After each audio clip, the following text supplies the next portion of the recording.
Hello, my name is Representative Christina Haswood from District 10.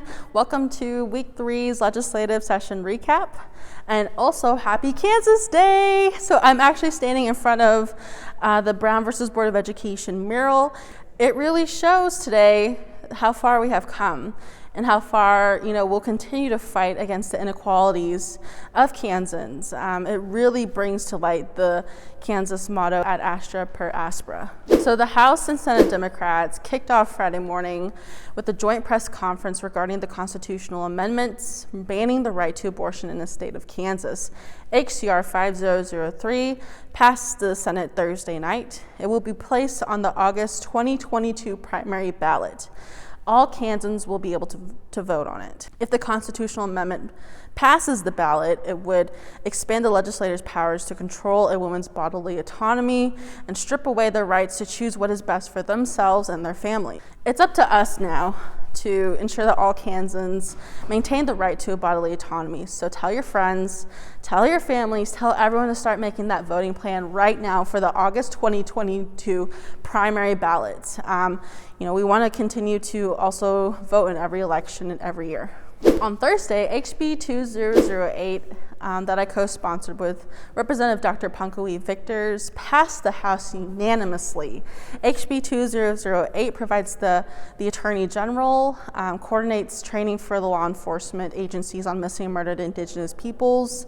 During the floor debate, I gave my first speech at the well. Giving my first speech at the well is a very exciting thing. It's that podium right in the middle of the House chamber where I'm speaking to all 125 of my colleagues. It was exciting, but also nerve-wracking. My knees were shaking a little bit, but to be a part of this solution for Kansas, for it to be its first step to missing murdered Indigenous peoples is really impactful. It will save lives, and this was a win for all of us. Additionally, HB 2006 had its hearing in Federal and State House Committee, where I was a co-sponsor with Representative Buch-Heiberger, Representative Dr. Victors, Representative Byers, and we co-sponsored changing Columbus Day to Indigenous Peoples Day.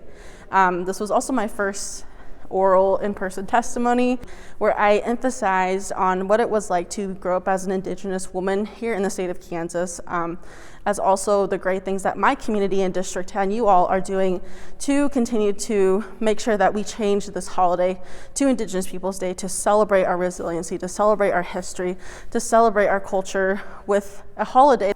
I want to thank the Indigenous students who gave their written testimony. I enjoy teaching you all the process of how to share your voice here at the Capitol. I'm more than happy to continue to teach you all how to do that for other very important issues that are near and dear to your heart. Thursday on the floor, we voted on 3 pieces of legislation alongside HB 2008, which passed unanimously, and the following bills did pass unanimously as well. HB 5005, honoring COVID-19 frontline workers. HB 2022, which is updating the state's corporation commissioner's authority to regulate and determine responsibility for abandoned oil and gas wells. HB 2026, creating a drug abuse treatment program for people on diversion and allowing county and district attorneys to enter into agreements with chief judges and community corrections for supervision. I voted yes on this bill, and this passed unanimously as well. So a lot of you have been emailing and contacting me in regards to unemployment benefits. Thank you so much for reaching out to me. I'm more than happy to help you, but I understand this is a very frustrating time right now, and I have some updates for you all to be aware of. First, they're working on hiring more staff to deal with the influx of claims from our constituents. On Friday, the governor announced her appointment for Amber Schultz, who will be the new Secretary of Department of Labor once the Senate confirms her. From Saturday to Tuesday, no one will be able to file an unemployment claim because the Department of Labor is updating their system and software. Whether you're in my district or not, when contacting your legislator about unemployment, you should include the following in your message to expedite the process: first name, middle initial, last name, full address, including your zip code, put your last four digits of your social security number and your phone number. I would also add, if you gave us a call, to also inform your email address as well, so we can loop you into forwarding your claim to the Department of Labor's liaison.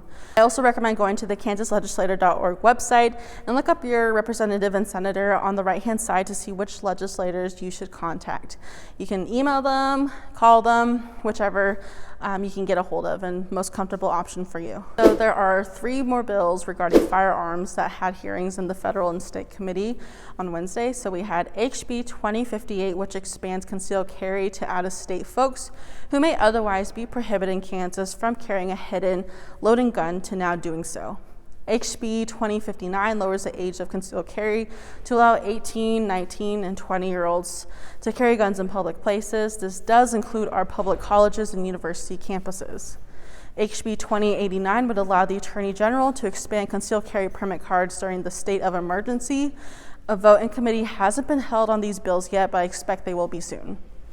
We have Senate Bill 22, and this bill is revival of the Brownback Tax Plan.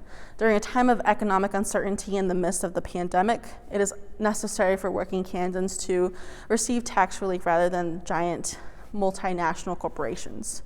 We are unclear of what amendments may be attached before it comes to the House floor, but we will continue to fight for tax cuts that help working Kansans lessen their financial burden. I want to hear from you all that live in District 10, so please reach out to me anytime, especially if you're having troubles with unemployment or have opinions, concerns, comments about upcoming legislation. My office phone number is 785-296-7652, and my office email is christina.haswood@house.ks.gov. Thank you all so much for tuning in on Week 3's legislative recap. It's a lot, but it's exciting. My favorite part is hearing from you all, so definitely send me an email, give me a call. Stay safe, wear your mask, and have a great week. Bye.